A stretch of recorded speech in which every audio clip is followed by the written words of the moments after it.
I met a guy that came to our first ever boot camp and was a terrible card counter. He made basic strategy mistakes. At the end of the day, he's telling us he couldn't learn anything from us, but he could teach us a thing or two when he was a terrible, terrible blackjack player.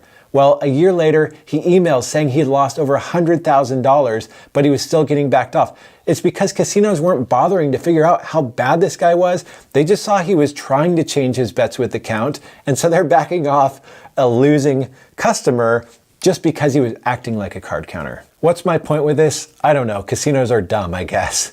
But either way, if they back you off, don't bother fighting it. Don't, say, what are you talking about? I'm not counting cards. Just leave. Don't even cash out. Just leave. Come back later to cash out your chips another time. Do not give them ID. Just get out of there. The next way a casino might identify you as a card counter is surveillance. So like I said, lots of times the pit boss will call up to surveillance, but other times surveillance is one of the many jobs that they have. They're doing all sorts of things up there with the eye in the sky, all their cameras, but one of those is to watch, players maybe that are betting more money, or to try to find people that are winning players so that they can back them off. The downside to this is that you can't see the heat coming. It's not like a dealer that's saying something, or a pit boss that is, starting to sweat you at the tables. You don't know that's happening unless, again, it's the pit boss that's on the phone and can't stop looking at you, talking to someone and, having this big scene. Then, you're getting a lot of heat. It might be time to move on.